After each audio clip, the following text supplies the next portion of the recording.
এক হাদিসে বিশ্বনবী 8 জন সাহাবীর 8টা গুণের কথা বললেন। জোরে বলেন কয়টা? 8 জন সাহাবীর 8টা গুণের কথা বললেন। তিরমিজির বর্ণনা, হাদিসটা সহিহ, সিলসিলাতুল হাদিসেস সাহিহার ভিতরেও এসেছে। বিশ্বনবী বললেন, খেয়াল করে বুঝবেন, আরহামু উম্মতি বি উম্মতি আবু বকর, এই উম্মতের মধ্যে সবচেয়ে নরম হৃদয়ের সাহাবী হলো আবু বকর। 2 নম্বরে বললেন, ওয়া আশাদ্দুহুম ফি আমরিল্লাহি উমর, কিন্তু আল্লাহর দ্বীনের ব্যাপারে সবচেয়ে কঠোর হলো, জোরে বলেন কঠোর হলো। 3 নম্বরে বললেন, ওয়া আসদাকুহুম হায়ান উসমান, সবচাইতে লজ্জাশীল সাহাবী হলো আমার উসমান। 4 নম্বরে বললেন, ওয়াকদাহুম আলী, বিচারের রায় সবচেয়ে ভালো দিতে পারতো আমার মেয়ের জামাই আলী। 5 নম্বরে বিশ্বনবী বলেছেন, ওয়া আকরাহুম লিকিতাবিল্লাহি উবাই ইবনে কাব, আল্লাহর এই কোরআনটা সবচাইতে সুন্দর করে যে সাহাবী পড়তে পারতো তার নাম হচ্ছে উবাই ইবনে কাব। আল্লাহু আকবার। ওয়া আ'লামুহুম বিল হালালি ওয়াল হারামি মুআয ইবনে জাবাল, হালাল হারামের ব্যাপারে সবচেয়ে বড় স্পেশালিস্ট সাহাবী ছিল মুআয ইবনে জাবাল। কোন সুবহানাল্লাহ। এরপরে বিশ্বনবী বললেন, ওয়া আফরাদুহুম যায়েদ, ফারায়েজের হিসাব জানে যায়েদ। আলা ইন্না লিকুল্লি উম্মাতিন আমিনুন ওয়া আমিনু হাযিহিল উম্মতি আবু উবাইদা ইবনুল জাররাহ, সব জাতির মধ্যে বিশ্বস্ত একজন লোক থাকে, আমার সাহাবীদের মধ্যে সবচেয়ে বিশ্বস্ত সাহাবী আবু উবাইদা ইবনুল জাররাহ। সুবহানাল্লাহ, জোরে কোন সুবহানাল্লাহ। কয় সাহাবীর কথা বললেন? আরো জোরে বলেন, মনে থাকবে। প্রথমে বললেন, আরহামু উম্মতি বি উম্মতি আবু বকর, আমার উম্মতের মধ্যে সবচেয়ে দিল দরিয়া রহম দিল আবু বকর। এত নরম হৃদয়ের সাহাবা পুরো সাহাবী গোষ্ঠীর মধ্যে কেউ ছিল। বিশ্বনবীর হিজরতের সাথী, বিশ্বনবীকে সঙ্গ দিয়েছেন, ভালোবেসেছেন। বিশ্বনবী একদিন আবু বকরকে বললেন, আবু বকর, হয়তো মক্কায় টিকা যাবে না, আমাদেরকে মদিনায় হিজরত করতে হবে। যেই দিন এই ইঙ্গিতটা বিশ্বনবী আবু বকরকে দিয়েছেন, ওই দিন থেকেই সাইয়েদনা আবু বকর হিজরতের জন্য রেডি। সুবহানাল্লাহ। যেদিন হিজরত করবেন, সাহাবীদের চোখ ফাঁকি দিয়ে বিশ্বনবী আবু বকরের ঘরে গেলেন, ডাক দিলেন, আসসালামু আলাইকা ইয়া আবু বকর। আবু বকর ঘরে আছো কিনা? ডাক দিতে দেরি, ব্যাগ নিয়ে আবু বকরের বের হতে দেরি হয় না। আল্লাহু আকবার। বিশ্বনবী বললেন, আবু বকর, ডাক দিলাম, ব্যাগ নিয়ে রেডি হইলা, কখন ঘুমিয়েছো, কখন ঘুম থেকে উঠেছো, কখন হাত মুখ ধইলা, কখন ফ্রেশ হইলা, কখন কাপড় গুছাইলা? আবু বকর বলল, নবী যখন বলেছেন হিজরতে আপনার সাথে আমার যাওয়া লাগবে, ওই দিন থেকে আজ পর্যন্ত আমি আবু বকর আমার পিঠটার বিছনাতে লাগাই নাই। ওই রাতে সাইয়েদনা আবু বকর যেই সওয়াব কামিয়েছেন, ওই সওয়াবটাকে যদি একটা পাল্লায় রাখা হয়, পৃথিবীর আমাদের সব সওয়াবগুলো যদি আরেক পাল্লায় রাখা হয়, ওই হিজরতের রাতের সওয়াবটা আবু বকরের যে সওয়াবটা, ওই আবু বকরের সওয়াবের পাল্লাটা মুহূর্তের মধ্যে ভারী হয়ে যাবে। সুবহানাল্লাহ, আসতে বলেন। এত নরম হৃদয়ের সাহাবী ছিলেন আবু বকর। নামাজে দাঁড়ালে শুধু কাঁদতেন, এজন্য অনেক সাহাবী ওনারে পছন্দ করতো না। বিশ্বনবীর ইন্তেকালের পরে বছর খানিক মসজিদে নববীতে যতদিন বেঁচে ছিলেন ইমামতি করেছেন। আল্লাহু আকবার বলে যখন আলহামদুলিল্লাহ রাব্বিল আলামিন, তখনই কান্নায় ভেঙে পড়তেন। তেলাওয়াত শুরু করলেই কাঁদতেন। এরম শরীফে যারা নামাজ পড়েছেন, শেখ আব্দুর রহমান আস-সুদাইস, আযাবের আয়াতগুলো পড়ে যখন টান দেয়, মুসল্লিগুলো সহ্য করতে পারে না। উনি নিজেও তেলাওয়াত থামিয়ে কাঁদে, মুসল্লিরাও কাঁদে।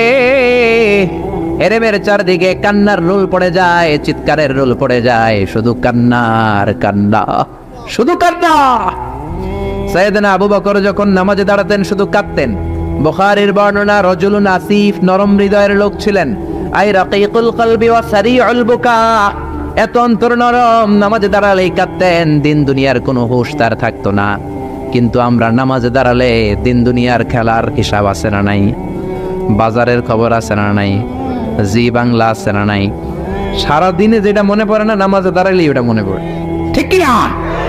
আমরা নামাজে দাঁড়িয়ে এইভাবে শেয়ার বাজার বাড়লো না কমলো, সাকিব আল হাসান আউট হয়েছে না ছক্কা মারছে, কে জিতলো, কুমিল্লা জিতলো নাকি কি ভিক্টোরিয়ান্স, রয়টার্স মার্টার্স কি যেন আছে, আমি তো বুঝিও না অনেকগুলা, কে জিতলো কে হারলো, হিন্দি সিরিয়াল শুরু হলো নাকি আমার দল জিতলো না হারলো, এরকম টেনশন আছে না নাই? আর সাইয়েদনা আবু বকর যখন নামাজে দাঁড়াতেন, দাঁড় দাঁড় করে চোখের পানি দিয়ে দাড়ি ভিজে যেত, চোখের পানিতে দাড়ি ভিজে যেত। সাহাবারা বললেন, ও নবী, আমাদের নামাজে মন থাকে না। বিশ্বনবী বললেন, সল্লু সলাতা মুআদ্দিআ, বিদায়ী নামাজ পড়ো। মনে করবা আজকের নামাজটাই আমার জীবনের শেষ নামাজ, তাইলে তোমার মন আর কোনো দিকে ছুটবে। আজকে এখন বাজে 11টা, যদি বলা হয় রাত 2টার দিকে আপনার মরণ, খুশ থাকবে? সবাই মাহফিল থেকে দিবেন দৌড়, আমার মরণ 2টার দিকে। আহা, 2টার দিকে মরণ। জীবনের কোনো গ্যারান্টি নাই। যদি আপনার বলেই দেওয়া হয় 2টার দিকে আপনার মরণ, এখন তুমি 2 রাকাত নামাজ পড়ো, এটাই শেষ নামাজ, ওই দিনের নামাজটা আপনি কত সুন্দর করে পড়বেন। আহা, ওই দিন আপনি কত সুন্দর করে ওযু বানাবেন, ওই দিন আতর মাইখা একেবারে আতর আলী হয়ে যাবেন, ওই দিন পাঞ্জাবি পড়বেন, ওই দিন যায় নামাজে দাঁড়াবেন, ওই দিন আপনার নামাজে কোনো তাড়াহুড়ো নাই, ঠিক কিনা? ওই দিনের রুকুটা আপনার জীবনের সবচাইতে শ্রেষ্ঠ রুকু হবে। ওই দিনের সেজদাটা আপনার জীবনের শ্রেষ্ঠতম সেজদা হবে। ওই দিনে সেজদায় যে চোখের পানি দিয়ে আপনি যায় নামাজ ভিজায় দিবেন, এর কারণ আপনি নিশ্চিত, you are certain that you are going to die. আপনি রাত 3টার দিকে মারা যাচ্ছেন, জানার কারণে আপনার নামাজে এত ভক্তি। আমরা যে মাহফিল শেষে বাড়িতে যেতে পারবো কোনো গ্যারান্টি আছে নাকি? আরো আধা ঘন্টা বাঁচবো, গ্যারান্টি আছে? শ্বাস যেটা ভেতরে নিলাম বের করতে পারবো, গ্যারান্টি আছে? তো তাইলে নামাজে যখন দাঁড়াই, এটা ভাবতে সমস্যা কি যে এটাই আমার শেষ নামাজ? কারণ আমার তো কোনো গ্যারান্টি লেটার নাই। চিল্লায় বলেন ঠিক কিনা? Perform the salah as if it's your last and final prayer. এমন ভাবে নামাজে দাঁড়াবেন যেন এটাই আপনার লাস্ট এন্ড ফাইনাল প্রেয়ার, এটাই আপনার শেষ নামাজ। এরপরে আর নামাজের সুযোগ হয়তো আমি নাও পেতে পারি, জোরে কোন ঠিক কিনা? এই কথা যখন সাহাবারা শুনলেন, আর নামাজে নড়েও না, চড়েও না। মরুভূমির মাঝখানে যখন সাহাবারা দাঁড়াতেন, আকাশের পাখিগুলো খেজুর গাছ মনে করে সাহাবাদের মাথায় এসে বসে যেত। সুবহানাল্লাহ, বাড়িতে যে পাখিগুলো মনে করতো এগুলো মরুভূমির মাঝখানের খেজুর গাছ, মাথায় এসে বসে যেত। আর আমরা নামাজের মধ্যে দাঁড়ালে আমাদের কোনো খেয়াল থাকে না, আমাদের এদিকে সামনে ডানে বায়ে নজর যায়, ঘড়ির দিকে তাকায়, অনেকে আছে না নেই? নামাজের পর আবার এমনি তাকায়। হাদিসে এসেছে, আপনার নজর যখন একবার নামাজ ছাড়া অন্যদিকে দেন, আল্লাহ বলে আকবিল, বান্দা ফিরে আয়। আবার যখন ডানে নজর দেন, আল্লাহ বলে ফিরে আয়। আবার যখন ইমাম সাহেবের দিকে এমনি তাকান, আল্লাহ কয় ফিরে আয়। 3বার নজর দেওয়ার পরে আবার যখন ডানে বায়ে নজর দেন, আল্লাহ বলে লা হাজাতা লি ইলা সলাতিক, তোর এই নামাজের কোনো দরকার আমি আল্লাহর নাই, এই নামাজের কোনো দরকার নাই। এজন্য সালাত পড়তে হবে আর অন্তরে ভয় থাকতে হবে কার? قد أفلح المؤمنون الذين هم في صلاتهم خاشعون। আবু বকর তাই করতেন, কানা রজুল আসিফ, নামাজে দাঁড়ালে দর করে কেঁদে কেঁদে দাড়িগুলো ভিজায় দিতেন। আল্লাহু আকবার। এজন্য বিশ্বনবী বলতেন, আরহামু উম্মতি বি উম্মতি আবু বকর, আমার উম্মতের মধ্যে সবচেয়ে নরম হৃদয়ের হলো আবু বকর। 2 নম্বরে বিশ্বনবী বললেন, ওয়াশাদ্দুহুম ফি আমরিল্লাহি উমর, আর আল্লাহর দ্বীনের ব্যাপারে সবচেয়ে কঠোর সাহাবী হলো ওমর। সবচেয়ে কঠোর কে? এজন্য বিশ্বনবী বলতেন, আমার পরে নবী নাই, আমার পরে কোনো রাসূল নাই, তবে কেউ যদি নবী হতো আমার ওমর নবী হতো। লা নবিয়্যা বা'দি ওয়ালা রাসূলা, আমার পরে কোনো রাসূল নাই, কোনো নবী নাই, তবে লাউ কানা বা'দি নাবিয়্যুন লাকানা ওমর, যদি নবী হওয়ার যোগ্যতা কারো থেকে থাকে আমার ওমরের আছে। প্রভু তুমি বলেছ রাসূল দেবে না, বলনি দেবে না ওমর, বলনি দেবে না হামজা তারিক, খালিদ বিজয়ী সমর। প্রভু তুমি বলেছ রাসূল দেবে না। আল্লাহু আকবার। এই ওমরের মতো যদি লাঠির বাড়ি দেওয়া যেত, উনি নামাজেও লাঠি নিয়ে দাঁড়াতেন।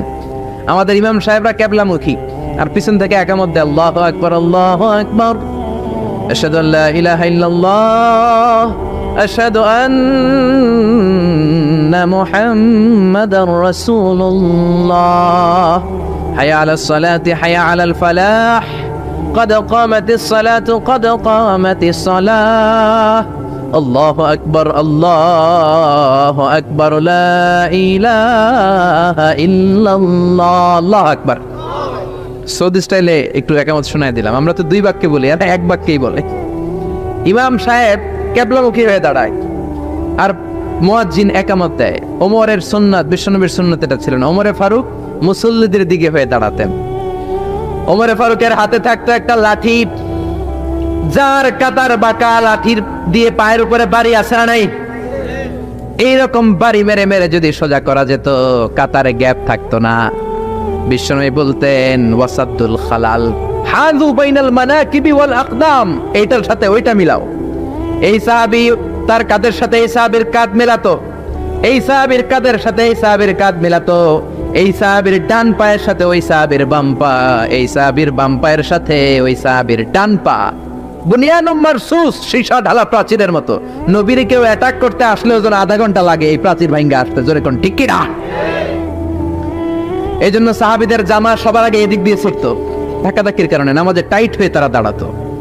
সাইয়েদনা ওমর ফারুক লাঠি দিয়ে কাতার সোজা করে দিতেন, কারো যদি কাতার বাঁকা হতো লাঠি দিয়ে মারতেন, এই সোজা করো। এই জন্য লাঠিরও দরকার আছে না নাই?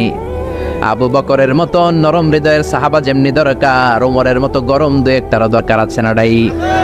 আমরা সারা জীবন ওয়াজ করলেও আপনারা নামাজি হবেন না, এটা জানি। যাদের নসিব ভালো দু চারজন হবেন, বেশিরভাগই বেনামাজি। আমি সারা জীবন যদি মাদক নিয়ে ওয়াজ করি, গাঞ্জা খাওয়া বন্ধ হবে? কিন্তু প্রধানমন্ত্রী যদি বলে কালকে থেকে কেউ যদি ইয়াবা টানে, জাগার মধ্যে ওর পিঠের মধ্যে 100 বেত, 10,000 টাকা জরিমানা, 10 বছরের জেল। ইয়াবা বাবা পাওয়া যাবে? আর গাঞ্জা বাবা থাকবে? বাংলাদেশ থেকে গাঞ্জা নাই। প্রধানমন্ত্রী যদি বলে নামাজ না পড়লে 10,000 টাকা জরিমানা, এক ওয়াক্ত ছাড়বি 10,000 টাকা দিবি, বাংলাদেশের সব মানুষ মুসল্লি হয়ে যাবে। এজন্য বিশ্বনবী বলতেন ইন্নাল্লাহা লা ইয়াযাউ বিল কুরআন, আল্লাহ কোরআন দিয়ে যেটা সমাজে করান না, ইয়াযাউ বিস সুলতান, এটা ক্ষমতা দিয়ে করান, ঠিক কি না? প্রধানমন্ত্রী ক্ষমতার মসনদ থেকে মাইরের ঘোষণা দিবে, আর আমরা ওয়াজ কইরা যেমন ওয়াজ আর মাইরের সমন্বয়ে ইসলাম কায়েম করবে কে? শুধু ওয়াজ দিয়ে ইসলাম কায়েম হবে? ওমরে ফারুক তাই করতেন, লাঠি দিতেন, লাঠি লাঠি দিয়ে সোজা করে দিতেন। এজন্য শয়তান ওনারে ভয় পেত। বিশ্বনবী বলেন ওয়াল্লাযী নাফসি বিয়াদি, যে আল্লাহর হাতে আমার আত্মা, ওমর ওই আল্লাহর কসম করে বলি, মা সালাকা আশ-শাইতানু সালিকান ফাজ্জান ইল্লা সালাকা ফাজ্জান গায়রা ফাজ্জি, তোমার যদি ইবলিস কোন রাস্তা দিয়ে আসতে দেখে, ইবলিসের বাপের কিনা, ইবলিস ওই রাস্তা থুইয়া আরেক রাস্তা দিয়ে হাঁটে। ওমর তোমার যদি শয়তান দেখে তুমি এই দিক দিয়ে আসো, শয়তান জীবনও এই রাস্তা দিয়ে চলবে না, আরেক রাস্তা দিয়ে শয়তান দেয় দৌড়। ও মিয়া, যেই লোকরে শয়তান ডরায় ওই লোকের ইমানটা কেমন ছিল জোরে বলেন আল্লাহু আকবার। মুনাফিকের বাচ্চারা ভয় পেত ওমরে ফারুককে, জমের ভয়। এমনকি বিশ্বনবীর বিবিরাও ভয় পেত। বিশ্বনবীর বিবিরা মাঝে মাঝে নবীরে ধরতো, ও নবী আমার এইটা লাগবে ওইটা লাগবে। বিশ্বনবী বললেন লাগবে লাগবে, বললে তালাক দিয়ে দিব, যাও তালাক দিয়ে দেব। ধনী সাহাবীর কাছে যে বিয়ে বসো, আমি নবীর কাছে থাকলে এভাবেই থাকতে হবে। কিন্তু বিবিরাও ছাড়ার পাত্র না। সব বিবিরা একবার বিশ্বনবীরে ধরলেন, ধরে বলে ও নবী, আয়েশার বাড়িতে যেদিন থাকেন ওই দিন সাহাবীরা বেশি বেশি হাদিয়া পাঠায় কেন? আমাদের ঘরে যেই দিন থাকেন হাদিয়া পাঠায় না কেন? আচ্ছা, ইমাম সাহেবের বাড়িতে কে হাদিয়া পাঠাবে, কি গিফট দিবে তার, এটা কি উনার বিষয়? যিনি দিবে এটা উনার বিষয়, ঠিক কি না? বিবিরা বললেন আমাদের ঘরেও যেন হাদিয়া পাঠায়, আপনি মসজিদে এলান দিয়ে দিয়েন। বিশ্বনবী কয় আমি পারুম না, বিবিরা কয় পারতেই হবে।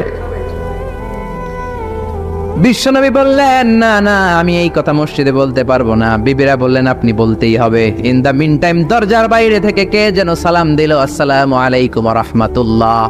বিশ্বনবী বললেন ওয়া আলাইকুম আসসালাম। বিশ্বনবী বুঝলেন সালামটার কারণ না, এটা ওমরের সালাম।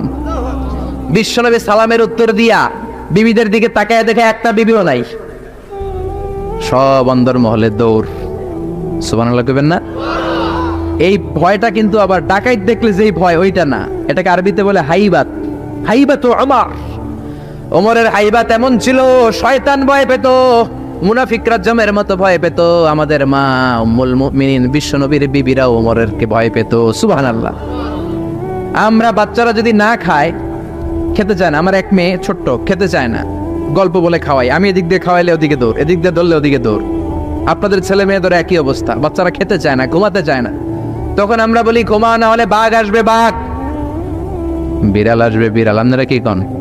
আর ওরাতে হ্যাঁ বিলাই বিলাই আইব, কুত্তা আইব। আমরা বলি কুকুর আসবে বিড়াল আসবে, ঘুমাও ঘুমাও। বাচ্চারা তখন ভয়ে ঘুমায়। ওমর ফারুক যখন মদিনার গভর্নর, মদিনার প্রেসিডেন্ট, মদিনার মায়েরা বিড়াল আর বাঘের ভয়ে দেখাতো না। বাচ্চারা যখন মদিনাতে খেতে চাইতো না, ঘুমাতে চাইতো না, মদিনার মায়েরা বলতো তাড়াতাড়ি ঘুমা, ওই যে ওমর আসতেছে ওমর। চিৎকার করে পড়েন আল্লাহু আকবার। সবার জন্য সমান নীতি। 10 বছরে গোটা বিশ্বের অর্ধেক ক্যাপচার, পৃথিবীর অর্ধেকটা ক্যাপচার করলেন সৈয়দনা ওমর। নিজ হাতে পিটিয়ে নিজের ছেলেকে বেহুশ করেছেন, আরেক বর্ণনায় আছে পিটিয়ে ছেলেটাকে নিহত করেছেন। যদি বর্ণনাটা দাইফ, কিন্তু আমাদের জন্য শিক্ষা আছে বর্ণনায়। হঠাৎ একবার ঘরে ঢুকলেন, ওই ছেলের নাম ছিল আবু শাহমা, মূল নাম আব্দুর রহমান। ওনার বিখ্যাত যে ছেলে আব্দুল্লাহ ইবনে ওমর, উনি আরেকজন। আরেক ছেলে ছিল আব্দুর রহমান, মারুফুন বিআবি শাহমা, সবাই তারে ডাকতো আবু শাহমা বলে। একদিন ঘরে ঢুকে দেখে মদের গন্ধ পাওয়া যায়। আবু শাহমারে বললেন, ইয়া আবা শাহমা আশারিবতা খামরান, মদ খাইছস? কয় না আব্বা, শারিবতু নাবিজান, নাবিজ খেয়েছি। খেয়াল রাখবেন, মদ হারাম, মদ খেলে আসিবেন, কিন্তু নাবিজ খাওয়া হালাল। নাবিজ হচ্ছে আরব দেশেরা খায়, সাদা দুধের মধ্যে রাতে শক্ত খুরমা যদি 5টা ফেলে রাখেন, সকালে ওইটা দেখবেন দুধের রং আর সাদা নাই, খুরমার রস টেনে দুধটা লাল হয়ে গেছে। এটা খেলে স্বাস্থ্যের জন্য আরব দেশে খুব ভালো, কিন্তু এটা রাতে ভিজাইলে সকালেই খাইতে হবে। এটা যদি 3 দিন রেখে দেন, 4 দিন রেখে দেন, এটা তারির মতো মদ হয়ে যাবে, মাতলামি হবে, খাওয়া যাবে না। ওমরের ছেলে ওই মজাটা নেয়ার জন্য 4 দিন ভিজায় রাখছে, তারপরে নাবিজ নামক মদ খেয়েছে। ওমর বললেন, মদ খাইছস নাকি? আবু শামা বলে, খাই নাই। ওমর বললেন, তাআলা ইলা এদিকে, ইফতাহ ফামাক, মুখ খোলো। মুখ খোলার পরে গন্ধ নিয়ে দেখে নাবিজ মাখানো মদের গন্ধ পাওয়া যায়। কোনো কথা নাই, কলারটা ধরলেন, টানতে টানতে মসজিদে নববীর বারান্দার পিলারে নিয়ে বাঁধলেন। জোরের আজান হলো, নামাজ পড়লেন। নামাজের পরে সালাম ফিরালেন।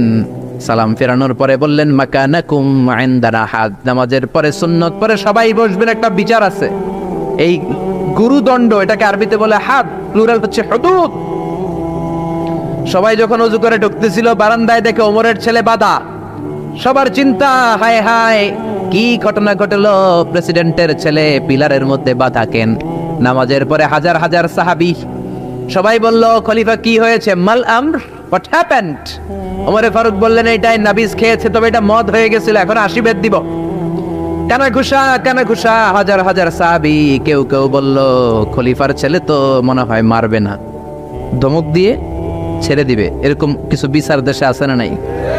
মিলায় দেয়, ঘুষ খেয়ে সাইরা দেয়। এমপির গোলা হইলে 7 খুন মাফ, চিল্লা এখন ঠিক না? কেউ বলে না, ওমর সারার পাত্র না, তবে 80টা মারবে না, 40টা দিবে অ্যাটলিস্ট। কয়টা? ওমর ফারুক চেয়ারে বসলেন, হাজার হাজার মানুষ, পিন পতন, নীরবতা। জল্লাদরে বললেন, হাতি জিলদ মিন বাইতুল মাল, বাইতুল মালের ঘর থেকে খেজুর গাছের চামড়া দিয়ে বানানো বড় সাইজের একটা চাবুক আন, সবচেয়ে বড় টানবি। সবচেয়ে বড় টানা হলো। এবার ওমরে ফারুক বললেন, ইবদা বিসমিল্লাহ, শুরু কর আল্লাহর নামে। সাইয়েদনা ওমর ফারুকের সামনে দাঁড়িয়ে জল্লাদ মারবে 80টা বাড়ি। মারতে শুরু করেছে, ওয়াহিদ, ইসনাই, তালাতা, 3 বাড়ি মারার পরে ওমরে ফারুক জল্লাদকে দিলেন এক থাপ্পড়। 3 হাত দূরে যে পড়লো জল্লাদ। জল্লাদের হাত থেকে চাবুক তুলে ধমক দিলেন, তুই কি চাবুক মারোস নাকি চাকরি বাঁচাস? আস্তে মারলি কেন? আসলে আস্তে মারে নাই, যত জোর ছিল। ওমরের হুকুম তামিল করবে না এরকম জল্লাদ মদিনায় ছিল না, জোরে কোন ঠিক কিনা?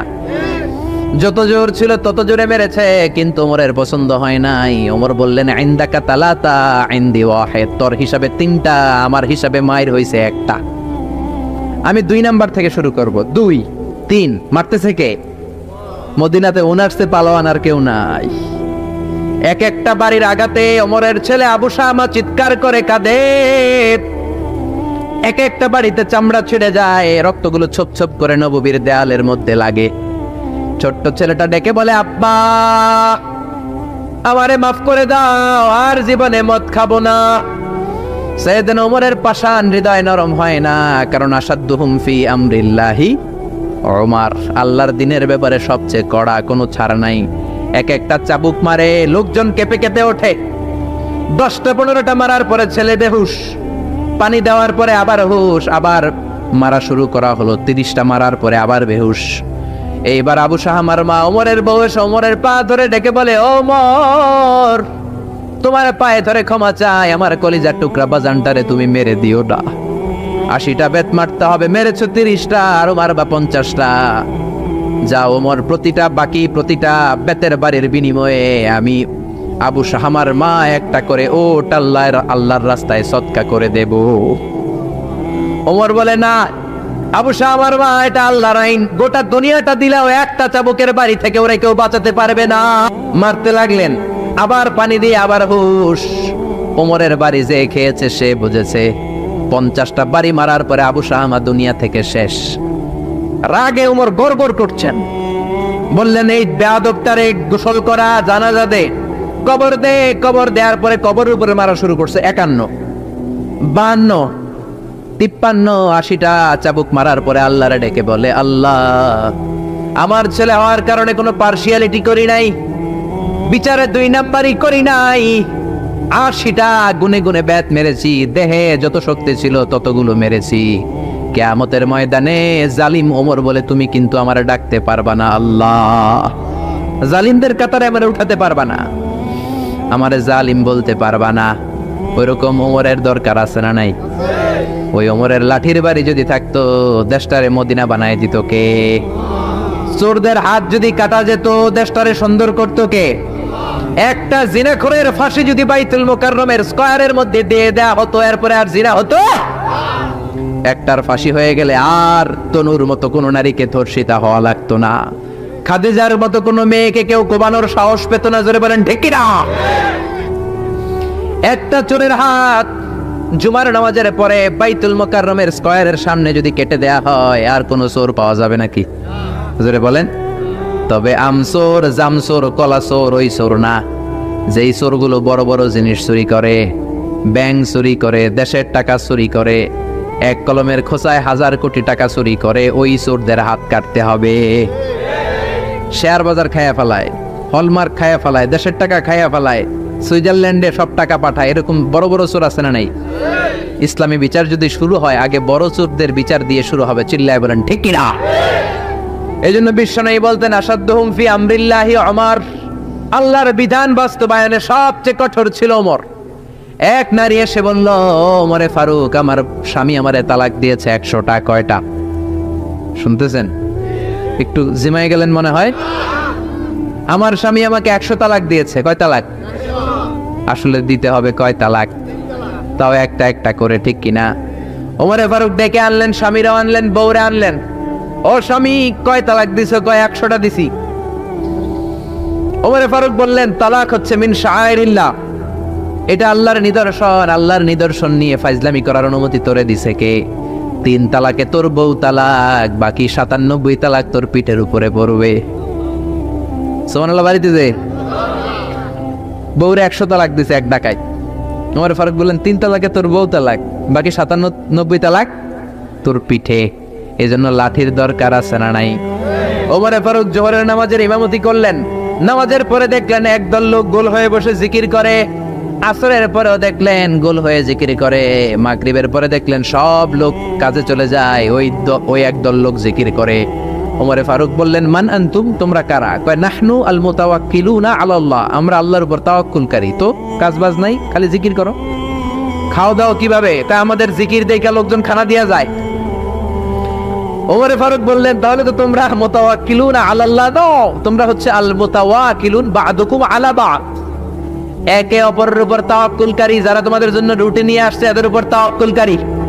কে বলেছে নামাজের পরে বসতে? ফাইদা কুদিয়াস সালাতু ফান্তাশিরু ফিল আরদ ওয়াবতাগু মিন ফাদলিল্লাহ, নামাজ শেষ তো বের হয়ে যাও। ছাত্র যাবে স্কুলে, জনপ্রতিনিধি যাবে, মেম্বার অফ দ্য পার্লামেন্ট যাবে পার্লামেন্টে, শিক্ষক যাবে কলেজে, যারা ব্যবসায়ী তারা যাবে বাজারে। তোমরা কোনো কাজ করো না, বসে থাকো কেন? খবরদার আজকের নামাজের পরে যদি কোনো নামাজের পরে যদি গোল হয়ে বসে থাকতে দেখি, পিটাইয়া মসজিদে নববী থেকে বের করে দেব। কাজ করতে যা, এলাকায় যে কাজ কর, বিবি বাচ্চার খবর নিয়ে চিল্লা এখন, ঠিক না? ছাড় দেন নাই, পিটাইয়া মসজিদ থেকে বের করে দিয়েছেন। আল্লাহু আকবার। এজন্য বিশ্বনবী বলেছেন আরহাম উম্মতি বি উম্মতি আবু বকর। সাহাবীদের মধ্যে সবচেয়ে কোমল হৃদয়ের অধিকারী কে ছিল? আর সবচেয়ে কঠোর কে ছিল? 3 নম্বরে বিশ্বনবী বললেন ওয়াসদাকুহুম হায়ান উসমান, সবচেয়ে লজ্জাশীল সাহাবী উসমান।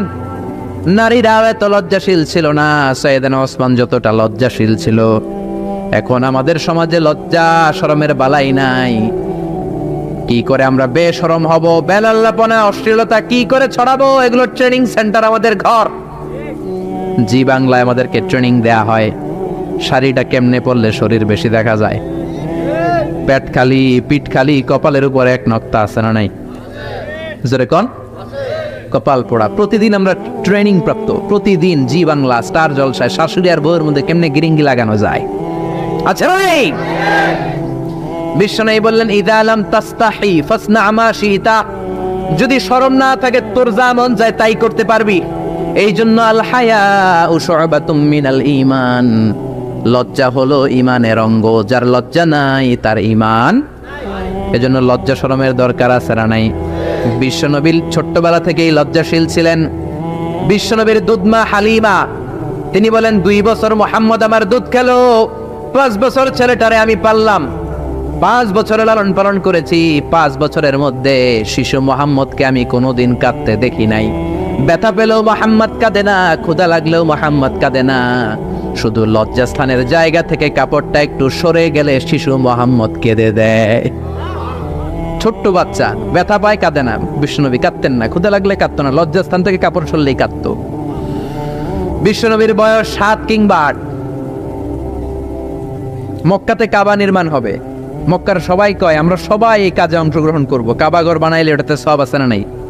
তো কিভাবে অংশগ্রহণ? পাথর কেটে কেটে পাথর দিয়ে কাবা বানাবে। সবাই পাথর টানে, বিশ্বনবীও টানে।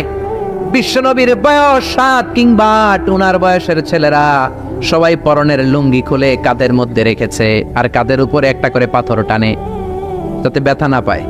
ছোট্ট বাচ্চারা লুঙ্গি খুলে ফেলে না? গ্রীষ্মকালে দেখবেন পুকুর একটা পাইলে লুঙ্গি থুইয়া সবটি সাঁতার, আছে না নাই? পিড়াইয়া উঠানো যায় না, সবগুলো ডুবায়, চোখগুলো লাল করে ভূতের মতো হয়ে ওঠে। এলাকায় পুকুর টুকুর নাই বোধহয়? আছে আছে আছে। বিশ্বনবী লুঙ্গি খোলে না, সবগুলো সমবয়সের বাচ্চা লুঙ্গি খুলে ভাঁজ করে এখানে রেখে একটা পাথর টানে। আমার নবী 2টা করে টানে। সবাই টানে কয়টা করে? নবী টানে কয়টা করে? সব বাচ্চারা লুঙ্গি খোলা, বিশ্বনবী লুঙ্গি পরনে। আবু তালেবের চোখে এটা পড়লো। আবু তালেব বলে, ও ভাতিজা মুহাম্মদ, তোমার বয়সের বাচ্চারা লুঙ্গি খুলে পাথর টানে, সবাই টানে একটা, তুমি টানো 2টা। কেন রে ভাতিজা, তুমিও লুঙ্গি খোলো, লুঙ্গিটা কাঁধে রেখে তারপরে পাথর টানো। বিশ্বনবী বললেন, না চাচা, আমার সমস্যা নাই, আমি লুঙ্গি খুলবো না। চাচা কয় খোলো। আমরা অনেক বাচ্চাদেরকে বলি, আর তুই ছোট মানুষ, খোল বেটা, খোল খোল খোল, কিচ্ছু হবে না, বলি না? কখনো এগুলো বলবেন না। ও ছোট্ট হলে ওর একটা প্রেস্টিজ আছে না নাই? ওর একটা আত্মসম্ভ্রম বোধ আছে না নাই? এখনো যদি লুঙ্গি খোলা শিখান, অশ্লীলতা শিখান, তাহলে এই ছেলেগুলো হবে ডাকাত, এগুলোই হবে বাংলা ভাই, ইংরেজি ভাই, অঙ্ক ভাই, এগুলো হবে পিচ্চি হান্নান, এরশাদ শিকদার, কালা জাহাঙ্গীর, লতিফ সিদ্দিকীর মতো মন্ত্রী। ঠিক, আরো আসতে বলেন। এখন থেকে যদি লাজুকতা শিখান, ভদ্রতা শিখান, কোরআন শিখান, তাহলে এই ছেলেগুলো বড় আলেম হবে, মুফাসসিরে কোরআন হবে। এই ছেলেগুলো হাফেজ জাকারিয়ার মতো হবে, ফজলে রাব্বি আদেলের মতো হবে, বড় বড় ইমাম হবে, মুফাসসির হবে। চিল্লায় বলেন ঠিক কিনা? চাচা বলে, মোহাম্মদ লুঙ্গি খোলো। আরে ছোট মানুষ খোলো। বিশ্বনবী বলে, না, আমি ছোট হতে পারি কিন্তু লুঙ্গি খুলবো না, আমার কোনো সমস্যা নাই। চাচাকে, আরে খোলো মিয়া, বলে লুঙ্গির গোছা ধরে টান দিছে।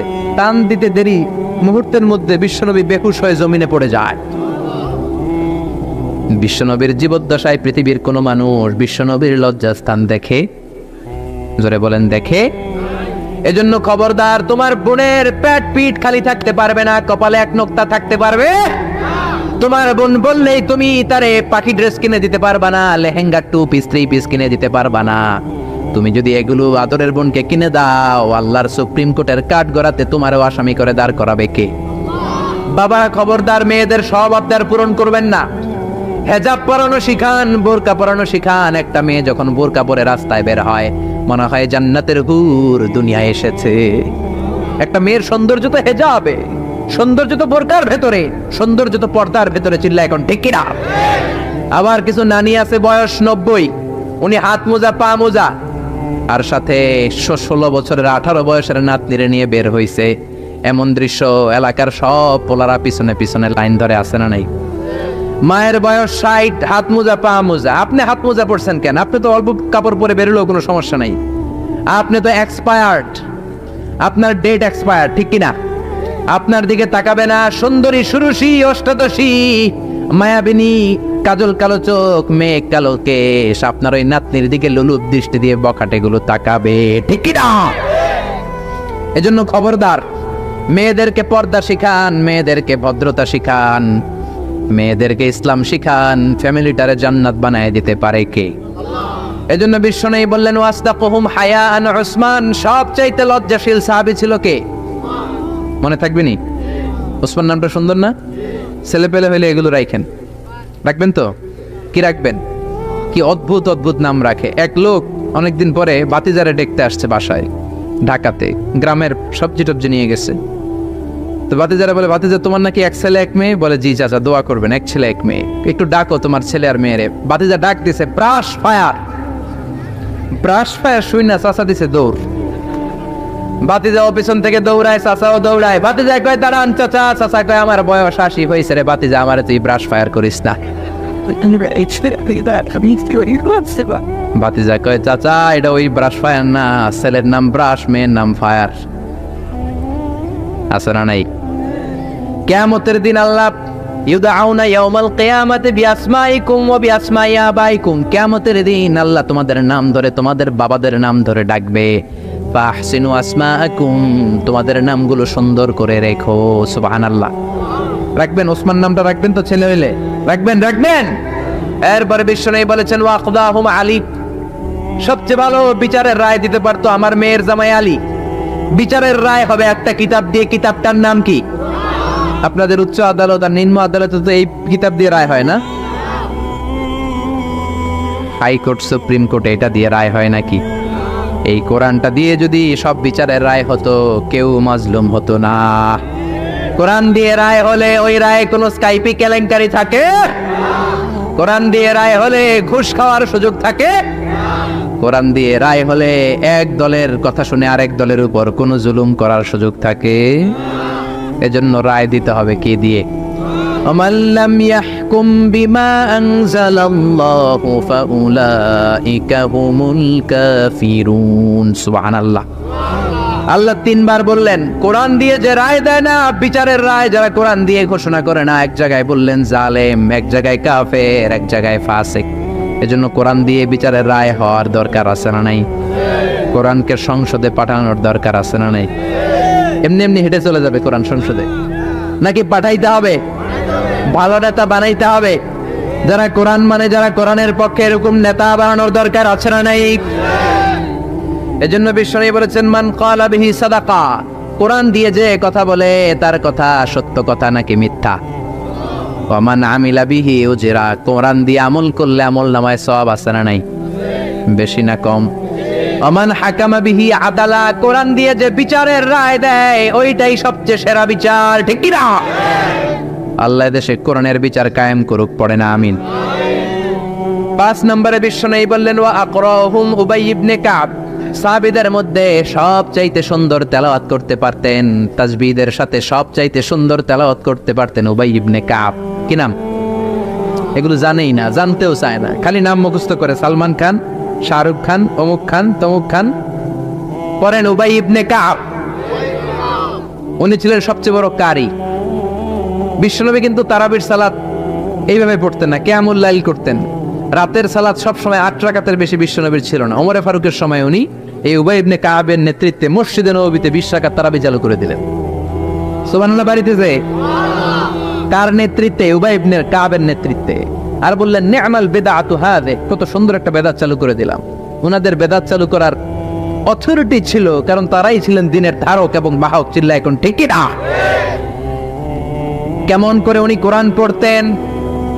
বিশ্বনবী একদিন উবাইকে বললেন, ও উবাই, ইন্নাল্লাহা আমারানি আন আকরা আলাইকা ইয়া উবাই, আল্লাহ আমাকে আদেশ করেছেন যেন আমি নবী নিজে তোমার কাছে যে কোরআন শোনাই। কল্পনা করতে পারেন বিশ্বনবীর উপর কোরআন নাজিল হয়, আর বিশ্বনবীরে বলা হলো, আল্লাহ বিশ্বনবীরে বললেন ও নবী আপনি উবাইয়ের কাছে যে কোরআন শোনাবেন। এই কথা শুনে উবাই সহ্য করতে পারে নাই, চিৎকার দিয়ে বলেন নবী আসাম্মানি, আসলে কি আমার নামটা ধরে আল্লাহ বলছে যে আমার কাছে এসে কোরআন শোনাতে? বিশ্বনবী বললেন, বালা, হ্যাঁ, তোমার নামটাই আল্লাহ ধরে বলেছে। উবাই চিৎকার দিয়ে কেঁদে কেঁদে বললেন, ও নবী, এই কোন কথা আপনি আবার শোনালেন? আপনার উপর কোরআন নাজিল হয় আর আপনি এসে আমার কাছে কোরআন শোনাবেন। এটা ছিল বিশ্বনবীর অভ্যাস। সাহাবীদের কাছে উনি কোরআন শোনাতেন, আবার সাহাবীর কাছ থেকে নিজে শুনতেন। এজন্য বাবা ছেলের কাছে শোনাবেন, বলেন, ও ছেলে, ও আমার কলিজার টুকরা বাজান, দেখ তো আমি সূরা 3 তেলাওয়াত করি, আমারটা হয় কিনা। আবার ছেলেরে বলবেন, ও বাবা, তুমি একটু সূরাতুদ দুহা তেলাওয়াত করে শোনাও। শান্তি আর কি লাগে? What do you mean by peace? What is the definition of peace? শান্তি কি? শান্তি হচ্ছে আপনিও কোরআন পড়বেন, ছেলেও পড়বে, বিবিও পড়বে, এটাই শান্তি, ঠিক কি না? বাবা ছেলেরে কোরআন শোনাবেন, ছেলে বাবারে কোরআন শোনাবা, স্বামী স্ত্রীরে শোনাবেন, স্ত্রী স্বামীরে শোনাবেন, শাশুড়ি বৌমারে শোনাবেন, বৌমা শাশুড়িরে শোনাবেন। তাহলে আর ঝগড়া হবে না, ঠিক কিনা? বাবা যদি বলে 3 জন মিলে সূরা ইয়াসিন মুখস্থ শুরু করলেন, 2 দিন পর পর খোঁজ নেন, ও ছেলে, ওরে বাবা, তোর কয় আয়াত মুখস্থ হয়েছে? আমার হয়েছে 20 আয়াত। ছেলে বলে, বাবা, তোমার মাত্র 20 আয়াত, আমি তো মুখস্থ করে ফেলছি 30 আয়াত। ছেলেদের মেধা, বাচ্চাদের ব্রেন শার্প হয়, ঠিক কিনা? বিবি বলবে, আমি রান্নার কারণে বেশি করতে পারি না, আমি করছি 7 আয়াত। আহা, এরকম ফ্যামিলি আমরা চাই কি চাই না? ফ্যামিলিটা যদি এরকম হয় আর কি লাগে, ঠিক কিনা? এজন্য আকরাহুম লিউবাই, সাহাবীদের মধ্যে সবচাইতে চমৎকার কণ্ঠে কোরআন তেলাওয়াত করতো উবাই ইবনে কাব। এইজন্য বেশি বেশি কোরআন তেলাওয়াতের দরকার আছে না নাই? একটা অক্ষর তেলাওয়াত করলে 10টা নেকি দিবে কে? 10টা করে নেকি। একটা করে আয়াত তেলাওয়াত করবেন, জান্নাতে আপনার বিল্ডিং কে 1 তলা লম্বা করে দিবে কে? পৃথিবীর কোন গ্রন্থের ব্যাপারে এরকম ঘোষণা আছে নাকি? শ্রীমদ ভগবত গীতা তেলাওয়াত করলে 1 অক্ষরে কয় নেকি? ওম নমো ভগবতী বাসুদেবায়, কটা সওয়াব হইছে? ওম শান্তি বললে কয় সওয়াব? কিন্তু বিসমিল্লাহির রহমানির রহিম বললে আমল নামায় সওয়াব আছে না নাই? পড়বেন। প্রতিদিন আমাদের সকাল শুরু হবে কোরআন দিয়ে, জোরে কোন ঠিক কিনা? 6 নম্বরে বিশ্বনবী বললেন, ওয়া আ'লামুহুম বিল হালালি ওয়াল হারামি মুআয ইবনে জাবাল। সাহাবীদের মধ্যে হালাল হারামের ব্যাপারে সবচাইতে স্পেশালিস্ট সাহাবী ছিল মুআয ইবনে জাবাল। আমরা এখন হালাল হারাম বাছি না, হালাল হারাম সব খাই। সুদ খাই, ঘুষ খাই, যৌতুক খাই, রাস্তার রডও খাই, মসজিদের টিন খাই, ত্রাণের গম খাই, ঠিক কিনা? আছে না নাই? সব খাই। এত ক্ষুধা, রড খায়া ফেলায়, সিমেন্টের বস্তা খায়া ফেলায়, ইটাও খায়া ফেলায়, কেমনে হজম করে আল্লাহ জানে। রাস্তার ইটা নাই, ত্রাণের মালামাল নাই, সব খায়া ফেলাইছে, আছে না নাই? আল্লাহ বলেন, সবটা খাইস না, হালালটা খাইস। কোনটা খাইবেন? ইয়া আইয়ুহান নাসু কুলু মিম্মা ফিল আরদি হালালান তাইয়্যিবা। হারামটা খাওয়া যাবে না, হালালটা খাও। হালালে বরকত দিয়েছে কে? হালালে বরকত, হারামে বরকত নাই। আওয়াজ করে উত্তর দেন, গরু খাওয়া হালাল না হারাম? কুকুর খাওয়া হালাল না হারাম? আমরা সবাই বেশি বেশি গরু খাই নাকি কুকুর খাই? কি পরিমাণে যে কসাইয়ের দোকানে জবাই হয়, আর কোরবানির ঈদের সময় জবাই আছে না নাই? বিয়ের অনুষ্ঠানে আছে না নাই? হাজার হাজার গরু জবাই করি, কোরবানির সময় জবাই করি। বাংলাদেশের গরু দিয়ে হয় না, ইন্ডিয়া থেকে আনি। এত গরু খাই, কিন্তু কুকুর একটাও খাই না। আর গাভী বছরে বাচ্চা দেয় কয়টা? কুত্তা দেয় কয়টা? 7টা, 8টা, 10টা, কোনো জন্ম নিয়ন্ত্রণ তো নাই, দেদারসে দিতেছে। তো গরু আমরা খাই, কুকুর খাই না। গরু বাচ্চা দেয় কম, কুকুর বাচ্চা দেয় বেশি। তারপরেও বাংলাদেশের 56,000 বর্গ মাইলের ভিতরে গরু বেশি না কুকুর বেশি? এত গরু খাইলেন, তারপরেও গরু বেশি, কারণ গরু হালাল, হালালে বরকত দিয়েছে কে? কুকুর হারাম, কোনো বরকত নাই। রাস্তাঘাটে হাইওয়েতে কুত্তা পরে মরে থাকে, হাইওয়েতে কোনোদিন গরু ময়রা ভেটকে রয়েছে দেখছেন? হালাল, খালি বরকত। আল্লাহু আকবার। এজন্য হালাল খাবেন, হালাল পড়বেন। ইউর ফুড শুড বি হালাল, ইউর ড্রিঙ্ক শুড বি হালাল, your dress up should be হালাল, ইউর এন্টারটেইনমেন্ট শুড বি হালাল। চিল্লা এখন ঠিক কিনা? সব আপনার হালাল হতে হবে, কারণ ইন্নাল্লাহা তাইয়্যিব লা ইয়াকবালু ইল্লা তাইয়্যিবা। আল্লাহ নিজে পবিত্র, পবিত্র ছাড়া কিছু আল্লাহ কবুল করে। হালাল খাওয়ার পরে যে দেহটা আপনি বানালেন, ওই দেহটারে জাহান্নামে ঢুকাবে কে? হারাম দিয়ে আপনি যত দান খয়রাত করেন কবুল হবে, হারাম টাকা দিয়ে যাকাত দিলে কবুল হবে না, মাদ্রাসা বানালে কবুল হবে না। হারাম টাকা দিয়ে, ঘুষের টাকা দিয়ে অনেকে প্রতি বছর হজ করে হাজি টাইটেল লাগায়। আপনি হাজি লাগাতে পারেন, মাগার কবুল হবে, কারণ আল্লাহর নীতি তো একটা, ইন্নাল্লাহা তাইয়্যিব লা ইয়াকবালু ইল্লা তাইয়্যিবা। এক লোক কাবার চারপাশে ইয়া রব ইয়া রব, বুখারীর বর্ণনা অনেক লম্বা, আমি শর্ট করে বলছি, ইয়া রব বলে কাঁদে। সাহাবারা বলল কত বড় আল্লাহর ওলি। বিশ্বনবী বললেন, ওরে ওলি বলো না, মাতআমুহু হারাম, ও যেটা খায় হারাম খায়, ওয়া মাশরাবুহু হারাম, যেটা পান করে হারাম করে, মালবাসুহু হারাম, ড্রেস আপ হারাম, গযিয়া বিল হারাম, সব হারাম। ফাআন্না ইস্তাজাবু লা, কেমন করে ওর দোয়া কবুল হবে? হারাম দিয়ে যদি আপনি দান করেন, মসজিদ মাদ্রাসা লঙ্গরখানা করেন, কবুল হবে না। আর হালাল থেকে প্রতিদিন যদি 1 পয়সাও দান করেন, এটাকে উহুদ পাহাড়ের সমান সওয়াব বানায়া দিবে কে? হালাল হারাম বেঁচে চলবেন তো, নাকি দেদারসে রড বিল্ডিং টাকা পয়সা সব খাইবেন? সরকারি চাকরি যারা করেন, বিনয়ের সাথে তাদেরকে বলি, আল্লাহরে ভয় পান, অল্প খাবেন, অল্প পড়বেন, বরকত দিবে কে? রিকশাওয়ালার সারা মাসে টাকা হয় 5,000 7,000, বাচ্চাও অনেক বেশি, ঠিক কিনা? 7টা 5টা বাচ্চা সারা মাস খাওয়ার পরে তারপর ওর 500-600 টাকা থাকে পকেটে। আর আপনি কোটি কোটি টাকা কামান, মাস শেষে আপনার ঋণ আর ঋণ, কারণ হালালে বরকত বেশি, হারামে বরকত নাই। কথা বুঝতে পেরেছেন? কথা বুঝতে পেরেছেন? কিয়ামতের দিন 5টা প্রশ্নের উত্তর না দিয়ে পা নাড়াতে পারবেন না। এর মধ্যে একটা হলো আনমালিহি মিন আইনা ইকতাসাবা, আপনি সম্পদ যে গড়েছেন, সম্পদের পাহাড় কোন রাস্তায় গড়েছেন? হালাল রাস্তায় উপার্জন করেছেন নাকি হারাম? এজন্য আমরা হালালের পক্ষে নাকি হারামের? এই হালাল হারামের মুতাখাসসিসুন ফিল হালালি ওয়াল হারাম ছিল মুআয ইবনে জাবাল। কি নাম মনে থাকবে? আরবি না পড়তে বের হয় না মুখ দিয়া, বলেন মুআয ইবনে জাবাল। 7 নম্বরে বিশ্বনবী বললেন আফরাদুহুম যায়েদ ইবনে সাবিত, ফারায়েজের নীতিমালা সবচেয়ে ভালো জানে আমার যায়েদ। ফারায়েজ কি বলবানরা এগুলো জানেই না। ফারায়েজ হচ্ছে আল্লাহর দেয়া উত্তরাধিকার বন্টনের নীতিমালা। দুনিয়ার সব বাবাদেরকে আল্লাহ ডেকে বললেন ইউসিকুমুল্লাহু ফি আওলাদিকুম লিযযাকারি মিসলু হাযযিল উনসায়াইন।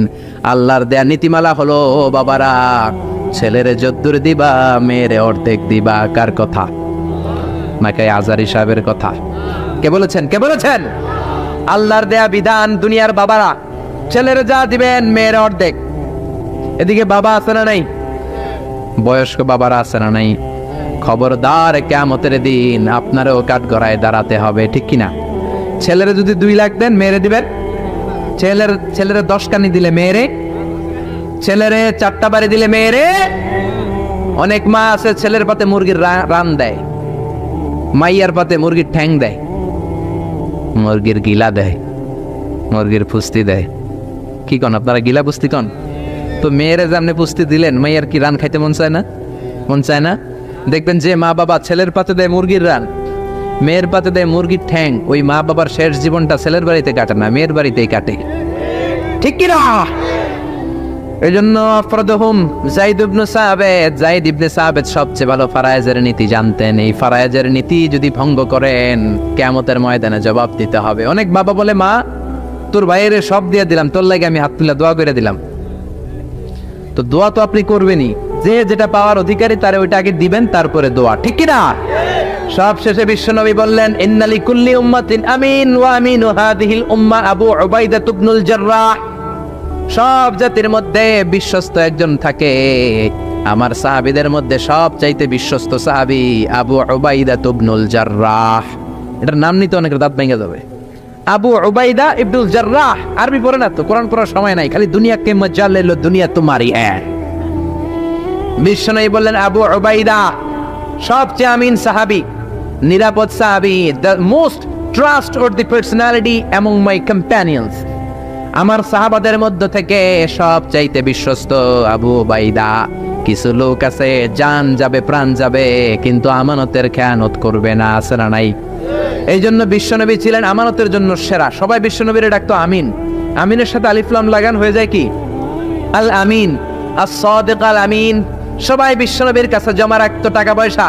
এক লোক তায়েফে যাবে দল করে আবু জাহেলের, যাওয়ার আগে স্বর্ণের বাক্স এনে বলে, আব্দুল্লাহর বেটা মোহাম্মদ, কয়েক সপ্তাহের জন্য তায়েফে যাব, স্বর্ণের বাক্সটা তোমার কাছে রাখি। বিশ্বনবী বললেন, তুমি না আবু জাহেলের পার্টি করো, ওর কাছে রাখো।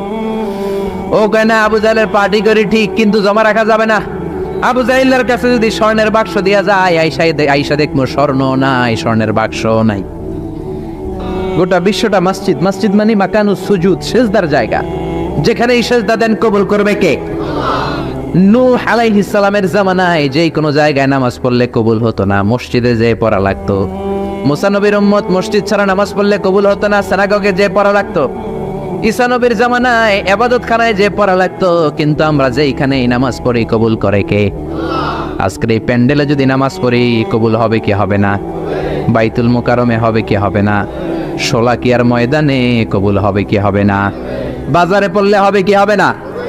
নদীর উপরে নৌকায় পড়লে, প্লেনের ভেতরে বাতাসে পড়লে, মহাকাশে যে স্যাটেলাইট চ্যানেলের মধ্যেও যদি পড়ি সেখানেও কবুল করে নেবে কে? জমিনের যেই জায়গায় নামাজ পড়ো কবুল করে নেওয়া হবে। আবার বললেন পুরো জমিনটারে আল্লাহ আমার জন্য তহুর বানিয়ে দিলেন। ফাইন লাম তাজিদু মাআন ফাতায়াম্মামু সাঈদান তাইয়্যিবা। নামাজের সময় যদি তোমরা ওজুর জন্য পানি না পাও, তায়াম্মুম করলেও কবুল করবে কে? এই সব জায়গায় নামাজের অনুমতি আর তায়াম্মুম, এটা কোন নবীর ছিল না, এটা স্পেশালি আল্লাহ বিশ্ব নবীকে দিয়েছেন। সুবহানাল্লাহ। মা আয়েশাকে নিয়ে বিশ্বনবী বানুল মুস্তালিকের যুদ্ধ থেকে রওনা হলেন। প্রতিমধ্যে মা আয়েশার গলার স্বর্ণের হার চুরি হয়েছে কিংবা হারিয়ে গিয়েছে। মা আয়েশা কান্নাকাটি করলেন, আমার হার, আমার হার। মেয়েদের স্বর্ণ হারাইলে খবর আছে না নাই? গোটা দুনিয়া ভাঙ্গা গেল, কিছু বলবে না। যদি স্বর্ণ একটা হারায়, বাড়ি তামা তামা করে ফেলবে, ঠিক কিনা? যে কয় ঠিক, মানে অভিজ্ঞতা আছে অনেক। নারীরা স্বর্ণ পছন্দ করে, তো মা আয়েশা তো নারী, উনি বললেন, নবী আমার স্বর্ণ হারিয়েছে। বিশ্বনবী বললেন, কাফেলা থামাও, গলার হার খোঁজো। সবাই মিলে গলার হার খুঁজতে খুঁজতে মাগরিবের নামাজের সময় প্রায় শেষ হয়ে যায়। এবার সবাই মিলে আবু বকর রে বকে, তোমার মাইয়ার কারণে আজকে এই দশা। তোমার মেয়ে যদি গলার হারটা না হারাইতো, তাহলে তো আমরা যেখানে পানি আছে ওইখানে পৌঁছে যেতাম, ওখানে নেমে ওযু করে নামাজ পড়তাম। তোমার মেয়ের কারণে আজকে এই দশা। এখন সবার নামাজ কাজা, নবীর নামাজও কাজা। আল্লাহ বললেন, খবরদার, এই মেয়েটারে গালি দিবি না, এই মেয়েকে গালি দেয়া যাবে না। আয়েশার সম্মানে আজকে আমি তায়াম্মুমের বিধান নাজিল করে দিলাম। فَإِن لَّمْ تَجِدُوا مَاءً فَتَيَمَّمُوا صَعِيدًا طَيِّبًا। কোথাও যদি ওযুর জন্য পানি না পাও, মাটি দিয়ে তায়াম্মুম করো, কবুল করে নিবে কে? মা আয়েশা বলতেন, আমাকে আল্লাহ এমন 5টা জিনিস দিয়েছেন বিশ্বনবীর কোনো বউকে আল্লাহ দেন নাই। 1 নম্বরে আমি বিশ্বনবীর একমাত্র কুমারী বউ, বাকি বউগুলা ছিল বিধবা। এর আগে কয়েকটা করে বিয়ে হয়েছে, শুধু আমারই বিয়ে হয় নাই। সুবহানাল্লাহ। 2 নম্বরে আমি যখন শীতের রাতে নবীর সাথে এক লেপের নিচে ঘুমাতাম, তখনও জিব্রাইল কোরআন নিয়ে নাজিল হয়ে যেত। অন্য বিবিদের সাথে যখন কোনো ঘরে এক খাটের মধ্যে শুয়ে থাকতো, তখন কোনোদিন কোরআন নাজিল হয় নাই। শুধু মা আয়েশার সাথে যখন থাকতো তখন কোরআন নাজিল হতো। সুবহানাল্লাহ। আবার মা আয়েশা বলতেন, আমার ঘরে বিশ্বনবীর কবর। আবার বিশ্বনবী যখন তার শেষ নিঃশ্বাসটা ত্যাগ করেছেন, বিশ্বনবীর মাথাটা ছিল আমার কোলের উপরে। আবার বিশ্বনবী বলতেন, ও দুনিয়ার মানুষেরা শোনো শোনো, ওযুর পানি না থাকলে যে তায়াম্মুম করে নামাজ পড়ো, এটাও তোমরা আমার কারণে পেয়েছো। আল্লাহু আকবার। এজন্য বিশ্বনবী বলতেন, জুইলাত লি আল আরদু কুল্লুহা মাসজিদান ওয়া তাহুরা। আমার জন্য গোটা বিশ্বটাকে নামাজের জায়গা আর ওযুর না থাকলে তায়াম্মুমের জায়গা বানিয়ে দিয়েছে কে? এরপরে বিশ্বনবী বলতেন, উতিতু আশ-শাফাআহ। আমাকে শাফায়াতের মালিক করেছে কে? কিয়ামতের দিন সব নবীরা যখন বলবে ইয়া নাফসি ইয়া নাফসি, বিশ্বনবী বলবেন, রব্বি হাবলি উম্মতি। ও আল্লাহ, তুমি আমার উম্মতকে বাঁচাও, আমার উম্মতকে বাঁচাও। সুবহানাল্লাহ। এরপরে বিশ্বনবী বলেছেন, ওয়া কানান নাবিয়্যু ইউবআসু ইলা কওমিহি খাসসাহ। দুনিয়ার সব নবীকে একটা নির্দিষ্ট বর্ডারে পাঠানো হয়েছে, নির্দিষ্ট এলাকার লোকের জন্য পাঠানো হয়েছে। আমি বিশ্বনবীর নবুয়তির কোনো বর্ডার নাই, গোটা বিশ্বের জন্য আমার নবী বানিয়ে পাঠানো হয়েছে। এই জন্য আমি বিশ্বনবী। চিল্লায় কর আল্লাহু আকবার।